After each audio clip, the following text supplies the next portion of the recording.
사랑하는 영락교회 지체들에게 주 안에서 평화 인사를 전합니다. 오늘은 2025년 3월 26일 수요일입니다. 오늘의 묵상 본문은 마태복음 13장 24절로 30절, 36절로 43절까지의 말씀입니다. 오늘 본문 말씀 24절부터의 말씀은 이렇게 시작합니다. 예수께서 그들 앞에 또 비유를 들어 이르시되 천국은 좋은 씨를 제 밭에 뿌린 사람과 같으니, 우리 너무나 유명한 알곡과 가라지의 비유죠. 교회에서 수없이 들어왔던 그런 말씀입니다. 알곡과 가라지가 있다. 천국은 우리 그 13장에 보면 이제 5번 연속 천국이라는 천국에 대한 주님이 비유의 말씀을 주고 계시죠. 그런데 여기서 흥미로운 것은 좋은 씨를 제 밭에 뿌린 사람과 같으니 라고 하는 씨와 밭과 사람이 다 단수로 되어 있다는 겁니다.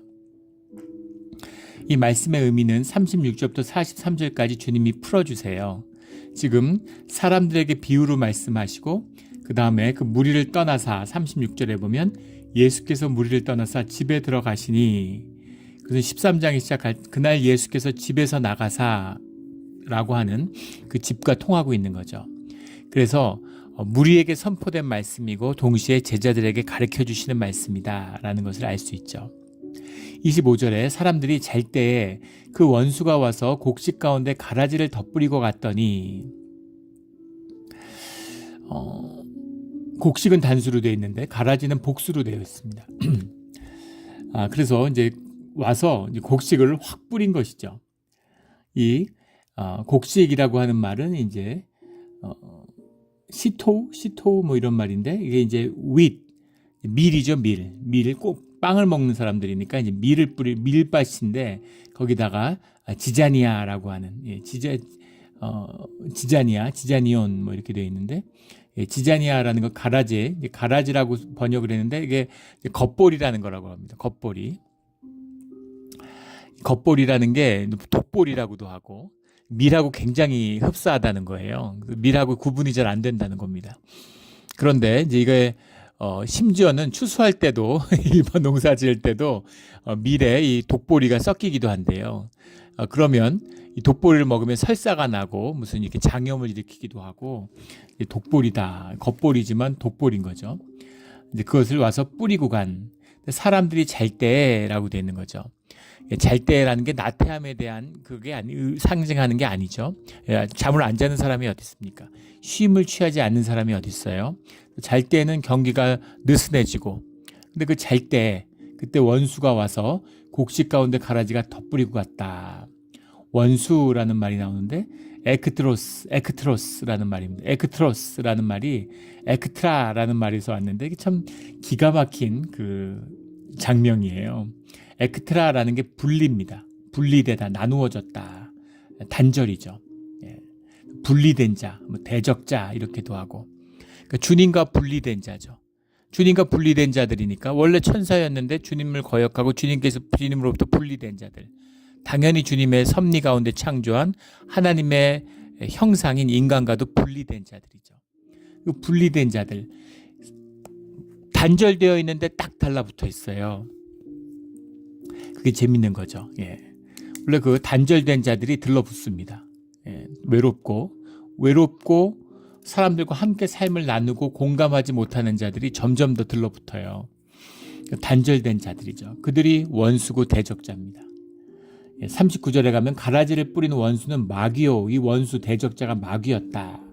마귀라는 건 디아블로스, 디아발로라는 말에서 온 건데, 디아발로라는 건 고발한다, accuse, 고발한다 이런 뜻이에요. 고발자입니다. 근데 이 말도 디아와 발로라는 말이 붙었는데, 디아라는 접두어는 무엇 사이에, between 이런 거죠. 발로는 끼워 넣다, 무슨 던지다 이런 말이에요. 사이에 끼어드는 자, 이간질시키는 자입니다. 대적자는 이간질하는 사람이에요. 고발자입니다. 막 이르고, 이 사람 이런 사람이야 뒤에서 음해하고, 막 사이를 이간질시키고, 이게 대적자들, 마귀, 원수의 본질이다라는 거죠. 물론 그 모든 것은 다 거짓이죠. 거짓의 뿌리를 든 주님은 마귀를 거짓의 아비다 이렇게도 말씀하셨죠. 그들이 와서 밤에 곡식 가운데에서 가라지를 덧뿌리고 그 위에 뿌리고 갔다는 거죠. 싹이 나고 결실할 때 가라지도 보이거늘 집주인의 종들이 와서 말하되 주여 밭에 좋은 씨를 뿌리지 아니하였나이까. 그런데 가라지가 어디서 생겼나이까. 씨 뿌리는 비유, 길가와 돌밭과 가시떨개와 좋은 땅에 씨를 뿌릴 때 씨앗의 비유에서 씨앗은 주님의 말씀이었죠.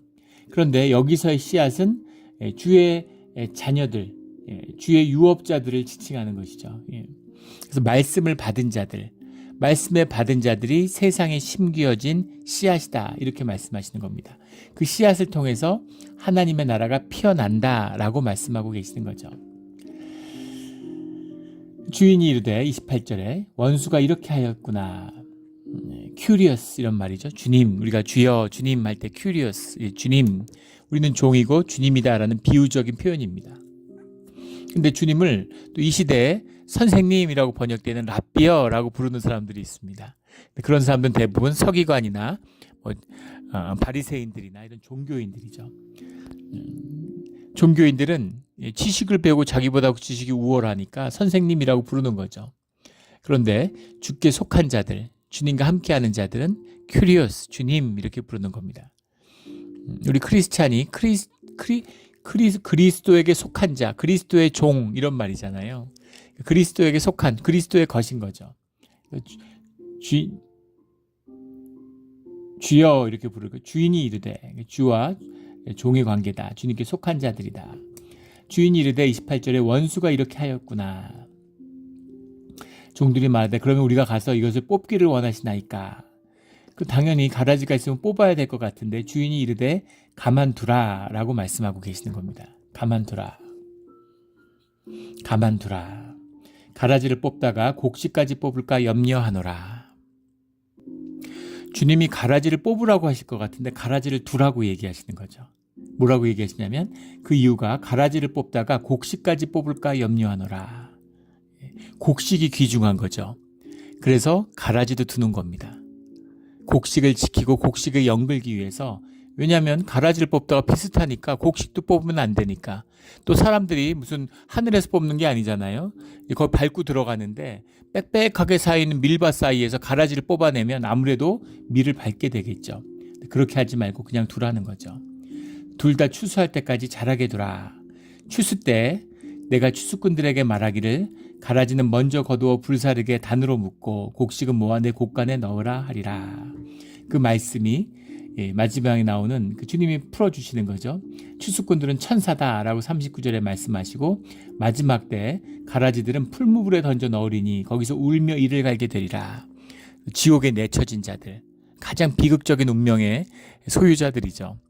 그들은 울며 이를 갈게 되고 그때 의인들은 자기 아버지의 나라에서 해와 같이 빛나리라. 귀 있는 자는 들으라. 귀 있는 자는 들으라 이렇게 말씀하실 때는 정말 중요하고 소중한 말씀이다. 이런 뜻인 걸 우리가 알고 있습니다. 이 말씀에 대한 해석을 해주시는데 주님이 밭은 세상이요 좋은 씨는 천국의 아들이다. 하나님 나라에 속한 자들이 좋은 씨앗이 되는, 천국을 피워내는 좋은 씨앗이 된다라는 겁니다. 그것을 세상에 뿌렸다라는 것을 우리가 기억해야 되겠죠. 주님이 주의 자녀들을 세상 가운데 보내셨어요. 세상에서 천국을 피워내는 것, 이것이 우리가 이 땅을 사는 비밀이다라는 겁니다. 그 세상이 좋고 세상 가운데 소망이 있지 않죠. 그러나 그 세상에 주님이 우리를 보내게 된 주님의 소망이 세상 가운데 있다는 겁니다. 주님이 공중의 관세자분데다 세상의 왕이다 이렇게 마귀를 이야기하고 있어요. 마귀가 다스리는 곳은 지옥이잖아요. 그런데 우리를 지옥 가운데 보내는 것입니다. 지옥 가운데 주님이 다스리시는 천국을 피워내라는 거죠. 주의 백성이 있는 자리. 그리고 그 권세, 주님이 함께하는 권세로 세상을 다스리고 세상을 천국으로 가꾸어 가라라는 주님의 보내심이 있는 거죠. 좋은 씨는 천국의 아들이요, 가라지는 악한 자들의 아들들이요. 가라지를 뿌린 원수는 마귀요, 추수 때는 세상의 끝이요, 추수꾼은 천사들이니. 마지막 때까지 주님이 가라지를 용납하시는 겁니다. 그 이유는 알곡이 잘 자라서 연글게 되기를 주님이 기다리고 계시기 때문인 거죠. 왜 심판이 임하지 않을까? 왜 주님은 심판을 행하지 않으실까? 그것이 우리 이사야서에서 나오는 주의 자녀들을 아끼시는 마음 때문에 그런 거죠. 주의 자녀들이 자라나고 알곡이 추수될 때까지, 그때까지 기다리는 겁니다. 그러니까 그때까지는 마치 가라지의 세상 같아요. 가라지들은 얼마나 신났겠어요. 권리도 없는데 남의 밭에 뿌려져 가지고 밀들이 먹어야 되는 그런 영양분들을 뽑아 먹고, 아주 신난 것 같지만 그들의 운명은 정해져 있는 거죠. 그래서 악이라고 하는 것은 세상 가운데, 이 현상 가운데 누리는 게 전부입니다. 누려봤자지만 결국은 그 끝은 패망이다라는 것을 분명히 말씀하고 있는 거죠. 거짓의 자식들, 세상에 속한 자들, 그들도 마찬가지라는 겁니다. 그게 이제 비밀인 것이죠. 40절에 그런즉 가라지를 거두어 불에 사르는 것 같이 세상 끝에서도 그러하리라. 인자가 그 천사들을 보내리니 그들이 그 나라에서 모든 넘어지게 하는 것과, 넘어지게 하는 것, 앞에 나오는 마귀와 함께 하는 것이죠. 스칸달라라는 말인데, 또 불법을 행하는 자들, 아노모스라는 거죠. 아라는 것과 알파와 놈이라고 하는 게 이제 법이잖아요. 그래서 로울리스니스, 법이 없는 불법의 사람들, 대적의 자식들. 데살로니가 후서 2장에 보면 이제 그런 표현들이 나오죠. 불법의 사람이고 대적의 자식들입니다. 그런 자들. 법이 없어도 사는 것이 아니라 법이 없어야 사는 자들. 법을 무시하고 사는 자들. 섭리도 원리도 모르는 채 자기 마음대로 사는 자들이죠. 내 욕심대로, 내 마음대로. 그래서 주님과 함께하지 않는 내 욕심대로, 내 에고대로 살아가는 것, 이것이 대적자입니다. 이것이 이 불법의 자식들이에요. 불법을 행하는 자들이죠. 아까 좋은 씨 밭과 사람을 단수로 표현했다고 그랬잖아요. 알곡과 가라지가 세상 가운데 살아가는 주의 자녀의 모습이기도 하지만 동시에 혈육으로 살아가는 우리의 모습이기도 한 것이죠. 우리의 마음밭에 주님이 말씀을 주셨어요. 우리 안에는 하나님의 형상이 있고 주님을 따르고 싶은, 주님이 심어도 주신 우리 안에 귀한 본성이 있습니다. 근데 동시에 우리에는 죄성으로, 혈육으로 살아가는 본능이 있어요. 그래서 우리 안에는 천사와 같은 모습도 있지만 마귀와 같은 모습도 있는 겁니다. 우리 안에 주님의 귀한 말씀의 뜻이 자라나가죠. 말씀이 자라요. 그런데 동시에 재물에 대한 유혹과 세상에 대한 염려와 악에 대한 유혹과 고난에 대한 두려움과 이런 것이 동시에 우리 마음 가운데 있다는 겁니다. 그런데 주님이 심판으로 나를 멸하지 않으시는 거죠. 그리고 용납하시고 기다려주세요. 죄를 품어주시는 겁니다. 악을 용납해 주시는 거예요. 왜냐하면 우리에게 심겨진 말씀이 우리의 본성을, 하나님의 형상을 피워내기를 기다려 주시는 거죠. 용서하고 또 용서하고 기다리고 또 기다리면서 우리가 자라가는 것을 기다리고 계신다라는 거죠. 이것이 곡식과 가라지의 귀한 비밀입니다. 초점은 곡식에 있는 것이죠. 알곡에 있는 것이죠. 그런데 우리가 이제 그런 생각을 할 수 있죠. 주님이 은혜를 베풀고 주님의 밭인데 거기에 주님이 은혜와 비를 내리고 거기다가 비료를 줬는데 그걸 가라지들이 다 먹잖아. 이렇게 생각하는 거죠. 가라지들이 다 먹으면 알곡이 먹을 게 없지 않을까. 이렇게 생각하는 겁니다. 그런데 참 그 주님의 그 섭리와 창조의 섭리라는 건 기가 막혀요. 주님은 기가 막힌 분입니다.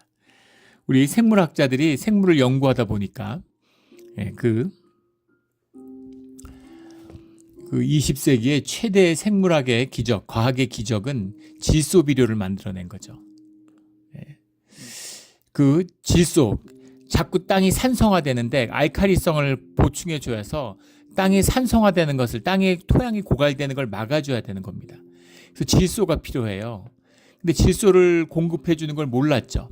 메소포타미아 문명 이런 데서도 땅을 오래 농사 지으면 점점 이렇게 땅에서 수출이 줄어드는 겁니다.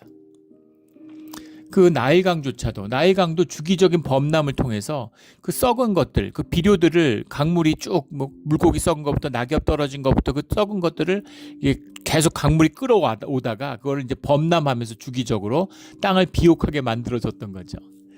그런데 이제 20세기 들어서 이집트에서 에스완 댐을 만들었잖아요. 예. 이집트가 그 에스완 댐을 만들었는데 그 에스완 댐에서 물을 가두니까 이제 범람을 막을 수 있다고 좋아했는데 그때부터 농사가 계속 흉년이 들고 점점 농사가 안 되는 겁니다. 요즘에는 댐 밑에다가 이제 구멍을 뚫어가지고 문을 열었다 닫았다 이렇게 하더라고요. 그래서 물이 이 기저에 있는 토양을 쓸고 내려가도록 지혜가 생긴 거죠. 그렇게 만들어져 있는데 예전에는 100년 전에 그걸 몰랐습니다. 그래서 그냥 막아버린 거죠. 그러니까 토양을 통한 그 영양의 공급이 되지 않는 거예요. 그래서 이집트가 세계 최대 밀 생산국이었는데 지금은 밀 수입국이 됐죠. 밀을 완전히 수입하는 그런 나라가 돼버렸어요. 그리고 이제 항상 농사를 짓다 보면 기근이 닥치게 되는 거죠. 그 기근을 해결할 수 있는 또 중요한 비밀을 알아낸 것이 새똥. 그 새똥이 쌓여서 퇴화되면 흰색, 이게 석회가루 같이 되는데 그것이 질소 비료의 역할을 한다는 걸 알게 됐습니다. 그래서 그게 이제 뭐 남태평양의 무슨 섬이에요? 유명한 섬 있잖아요. 거기서 그게 나와서 나우루인가요? 그러니까 세상에서 한때 제일 잘 사는 나라였죠. 그게 한때 한 100여 년 전에 세상에서 제일 잘 사는 때가 있었습니다. 근데 그거를 이제 파니까 박쥐들 동굴 속에 수십만 마리가 사는데 수천 년 동안 거기다가 계속 똥을 이렇게 싸니까 그게 쌓여가지고 이제 천연 비료가 된 거죠. 그게 어마어마하게 이제 비싼 값을 팔리던 시절이 있었습니다. 그런데 20세기 초 독일에서 질소 비료의 합성이 성공됐죠. 그게 이제 기적입니다. 그게 인류의 운명을 바꾼 거예요. 지금도 만약에 질소 비료의 합성이 없었으면 한 30억을 굶어 죽어야 된다는 거죠.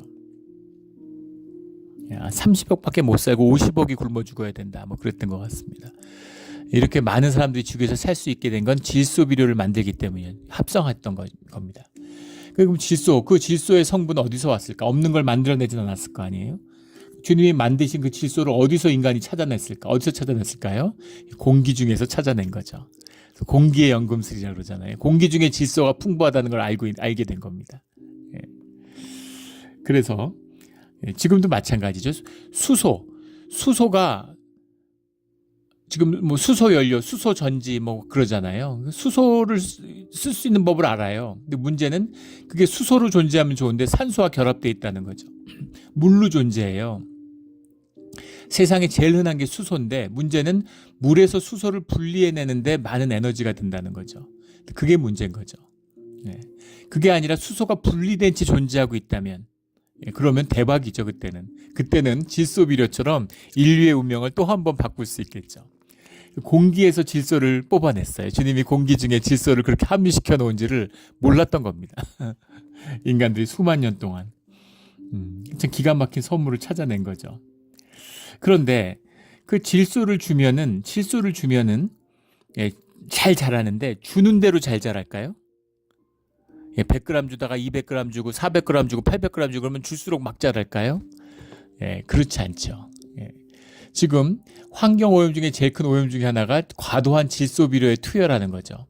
일정 양을 먹으면 그 이상 먹지 않아요. 그러면 그것이 전부 다 그냥 토양에 남아 있다가 토양을 오염시키고 빗물 같은 게 오면은 질소가 쓸려 내려가면서 바닷물로 강물을 통해서 바다로 유입되고 이러면서 환경에 좋지 않다는 거죠. 더 안 좋은 거는 자연에 그게 유입되면서 하도 농사들을 지어대니까 나무들이 뿌리를 내려야 되는데 뿌리를 안 내린다는 거예요. 워낙 영양분이 땅에 풍부하니까. 바람만 좀 불면은 태풍만 좀 나무들 쓰러져서 난리잖아요. 왜 이렇게 우리 동네도 난리죠. 우리 이 몬트리에도 그렇고 비만 오면은 전부 정전되고 나무들이 쓰러져가지고 자꾸 전선을 건드리는 거죠. 그래서 무슨 나무가 비만 오면 쓰러지나. 나무들이 30m가 자라면 밑으로도 30m의 뿌리를 원래는 내리는 거라는 거예요. 그런데 여기 미국의 나무들이 30m, 50m에 자랐는데 뿌리가 1, 2m밖에 안 된다는 겁니다. 왜 뿌리를 안 내릴까? 토양에 비료가 넘쳐나는 거죠. 다 빨아들이는 거죠. 그래서 쑥쑥 자라는데 뿌리가 없는 거예요. 그래서 비만 좀 오면은 토양이 좀 약해지면 그냥 쓰러져 버리고, 우리 현대인의 모습 같죠. 예. 현대인의 모습 그런 것 같습니다. 그런데 그것을 많이 줘도, 많이 준다고 해서 곡식이 잘 자라는 게 아니라 필요한 만큼만, 필요만 채워지면 그럼 끝이에요. 더 이상 있는 게 해가 되지 좋지 않다는 거죠. 사람도 마찬가지죠. 처음에 없을 때 돈 좀 생기면 얼마나 좋습니까? 그럼 돈이 많을수록 좋을까? 그렇지 않죠. 돈을 많고 돈을 쌓아두면 돈 때문에 삶이 병들고 돈 때문에 삶이 죽어가는 겁니다. 우리가 수도 없이 보게 되는 얘기죠. 생명이 자라나는데, 이 생물학의 법칙 중에 리비히의 최소량의 법칙이라는 게 있습니다. 기가 막힌 법칙이죠. 리비히라는 사람이 밝혀낸 리비히의 최소량의 법칙. 이게 뭐냐면, 성장을 이루는 데 있어서 이 사람이 키가 크는데, 우유 먹으면 우유에 키 크는 성분이 있기 때문에 잘 자라는 거죠. 그럼 우유를 막 있는 대로 먹이고 막 하루에 막 1갤런씩 먹이면 애가 쑥쑥 자랄까요? 그렇게 되지 않는다는 겁니다. 우유의 영향으로 자라지 않는다는 거예요. 이상하죠? 단백질이 중요한데 그럼 고기만 막 냅다 맨날 고기만 먹으면 애가 쑥쑥 자라나요? 그렇지 않다는 겁니다. 예. 물론 유전적인 영향도 있지만 환경적인 요인이 있는데, 모든 생명의 성장에 있어서는 리비히의 법칙이 작용하는데, 그건 뭐냐면 최소량의 법칙. 많은 게 결정하는 게 아니라 작은 게 결정하는 거라는 거예요. 예. 영양소가 5가지가 있는데 4가지는 넘쳐나. 근데 넘쳐나는 4가지가 성장을 좌우하는 게 아니라 부족한 1가지가 성장을 결정한다는 겁니다. 예. 그 4가지가 풍성한 게 중요한 게 아니라 부족한 1가지가 없어야 돼요. 사람도 그렇잖아요. 비타민 C가 없으면 괴혈병 걸리죠. 예, 막 피부에 괴사 일어나고 막 피부병 일어나고 이러잖아요. 다 넘쳐, 막 영양이 막 풍부해. 근데 비타민 D가 없어. 그럼 병 걸리고 막 감기 걸리고 비실비실 하는 거죠. 다 풍부한데 칼슘이 하나가 부족해. 그러면은 어떻게 눈이 퀭해지고, 시력도 약해지고 막 뼈도 약해지고 이러는 거죠. 그래서 넘쳐나는 게 중요한 게 아니라 부족한 게 없어야 되는 거예요. 필요를 채워야 되는 겁니다. 기가 막히잖아요. 생명이나 사람이나 똑같은 거죠. 인간도 생명이니까 당연한 얘기겠지만, 그래서 부족함이 없어야 돼요.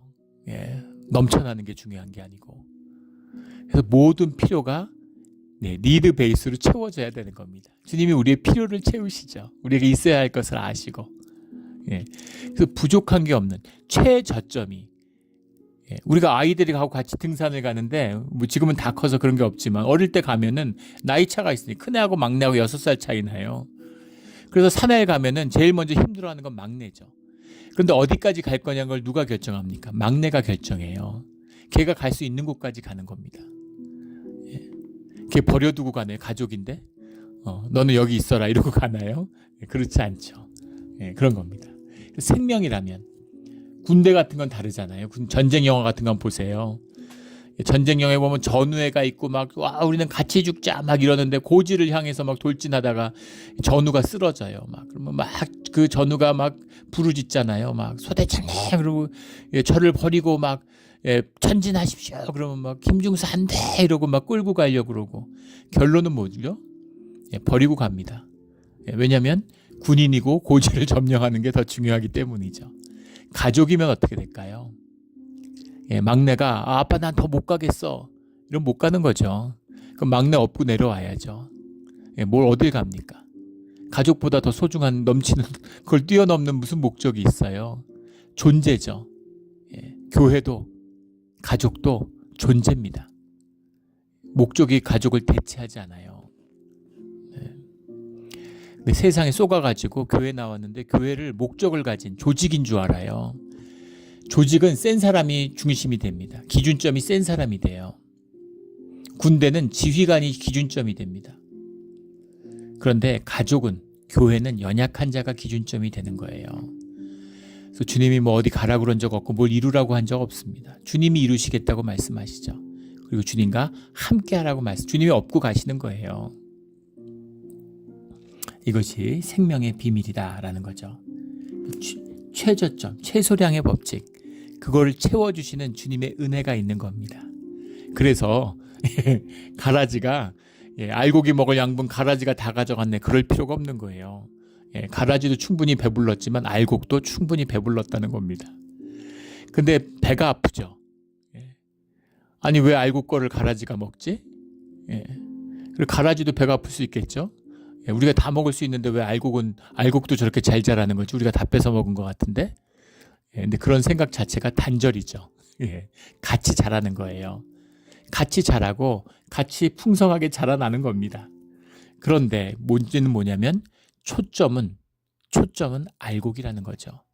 그리고 결국 알곡만 추수된다는 겁니다. 그래서 주의 자녀들이 해와 같이 아버지의 날에서 빛나고 불법을 행하는 자들은 거두어서 풀무불에 던져져서 울며 이를 갈게 되는 그 결론은 정해져 있어요. 그래서 세상에서 악이 흥왕하는 것을 부러워할 필요가 없습니다. 주의 자녀인데 이렇게 힘들게 사는데 세상에 악은 흥왕하고 막 코인 사기 쳐가지고 재벌 행세하고 살고 막 그러잖아요. 아버지가 대통령이니까 자식들이 온갖 언론의 비난과 이런 게도 불구하고 코인 장사를 해갖고 지금 다 빌리어네어가 됐다는, 미국이 참 보면 엉성한 부분이 있죠. 참 미국도 일어나 싶을 정도로 그 정말 쥐꼬리 같은 권력을 얻으면 그걸 가지고서 돈벌이를 하고 세상에서 행세하고 하지만 메뚜기가 한철인 것처럼 그런 게 다 한철입니다. 악은 한철이에요. 현상세계에서 잠깐 뛰노는 겁니다. 그냥 그러려니 하면 되는 거죠. 초점은 가라지에 가 있으면 안 되고 알곡에 가 있어야 되는 거죠. 가라지가 중요한 게 아니라 알곡이 잘 자라고 있다는 게 소중하고 중요한 겁니다. 그래서 주님이 죄를 용납하시고 우리의 삶 가운데 말씀을 계속 부어주시는 거예요. 그래서 우리가 자라가는 겁니다. 이것이 주님의 은혜고 또 주님이 하시는 일이에요. 감사한 거죠. 감사한 거죠. 난 알곡인데 막 억울해 이런 게 아니라 내 안에 알곡과 가라지가 함께 있습니다. 내 안에 알곡 때문에 주님이 내 안에 있는 가라지를 용납해 주셨다는 거죠. 더함이 없는 은혜입니다. 그러나 중요한 것은 때가 있고 때가 오면 가라지를 갈라야 할 때가 있다는 겁니다. 그게 주님이 우리에게 주시는 사순절의 뜻이에요. 우리 사순절을 지나가고 있는데 우리에게 가라지를 제하라고 말씀하시는 겁니다. 알곡을 추수하라고 말씀하시는 거예요.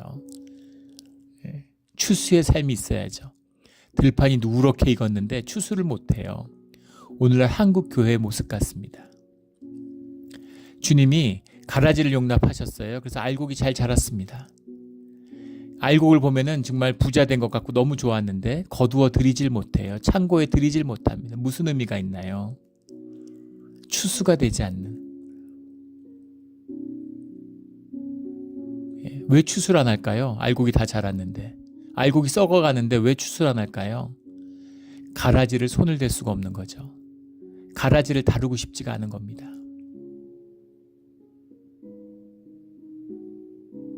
예전에 한번 나눈 적이 있죠.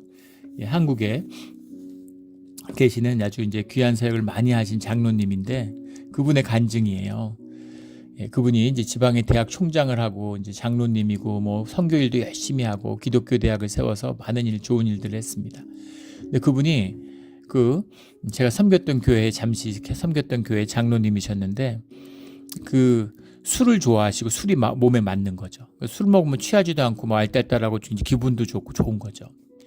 근데 장로님이 되셨잖아요. 근데 술을 못 끊는 겁니다.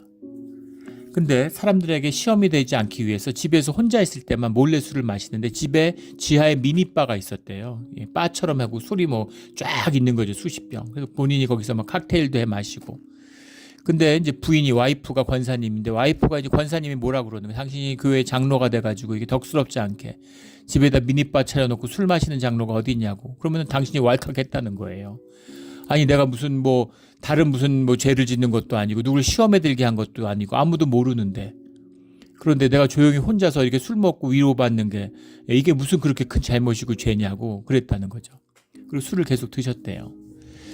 그런데 어느 날 신앙이 자라가던 어느 날 주님이 주시는 마음을 깨닫게 됐다는 겁니다. 주님이 기뻐하지 않으시는구나.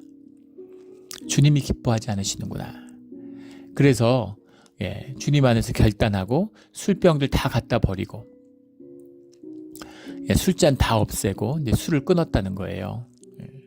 주님이 주시는 마음이고 때가 된 거죠. 근데 신기한 거는 술을 못 끊을 줄 알았는데 어느 날 우연히 술을 그렇게 좋아하는데 어느 날 술 냄새를 맡았는데 술내에서 찌릉내가 난다는, 오줌처럼 찌릉내가 나서 술을 마실 수가 없다는 거예요. 그래서 주님께 감사하구나, 주님이 술을 끊어주셨구나 라고 감사했다, 이런 고백을 들은 기억이 납니다. 근데 그런 것이죠. 알곡을 거둬야 할 때가 있어요. 예전에 제가 교회 섬길 때, 또 다른 교회인데 거기 동네에 한 분이 계시는데 뭐 이거 교인이라고 하기도 뭐하고 교인이 아니라고 하기도 뭐하고 그런 애매한 분들이 계시죠. 근데 교회 가끔 오는데 우리 뭐 수요 예배 이런 걸 드리는 거, 뭐 금요 찬양 예배 이런 걸 하는데 술이 만취돼서 와요. 그래가지고 그 의자 제일 뒷좌석에 이렇게 누워서 처음에 앉아 있다가 이제 잠이 드는 거죠. 그런데 예배 다 끝났는데 거기서 쿨쿨 자고 있는 거예요. 그럼 깨워서 이제 집에 가시라고 이렇게 얘기를 하는데 궁금하잖아요. 그래서 교회는 왜 그냥 그렇게 힘들고 술 취하고 이러면 술을 어떻게 이렇게 또 술을 드셨냐 그러면은 너무 힘들고 지쳐가지고 술을 이제 퇴근하다 마신다고 그러는 거죠. 그럼 술이 취하고 힘들면 집에 가서 쉬시지, 교회는 왜 오셨냐 그러면 내가 이렇게 와가지고 찬양 집회나 이럴 때 이렇게 앉아 있으면 주님이 그렇게 기뻐하신다는 거예요. 주님이 기뻐하니까 나도 기쁘고 그 기쁨 때문에 이렇게 온다고 그렇게 얘기를 하시더라고요. 좋은 일이죠. 술 먹고 교회 왔다고 손가락질하고 그럴 일이 아닙니다. 그런 분이 소주 3병씩 마셨는데 1병 마시고 왔다, 오늘은 주님을 빨리 만나고 싶어서. 그럼 주님이 칭찬하세요. 잘했다고. 나는 집에서 미니바에서 몰래 먹는데 아무도 모르게 혼자서만 먹고 시험 안 들게 하는데 주님이 책망하시고, 소주 먹고 얼굴 빨개져갖고 교회 와서 앉아있는데 그걸 주님이 기뻐하신다고? 그렇습니다. 기준점이 달라요. 그렇게 시작하는 것이죠. 가라지를 문제 삼지 않아요. 주님이 알곡이 있으니까, 씨가 뿌려졌으니까. 그런데 알곡이 자라고 추수할 때가 되면 가라지는 정리해야 됩니다. 교회를 평생 다녔는데 나는 새벽기도 못해, 나는 11조 못해, 나는 봉사 못해, 나는 구역 안 나가.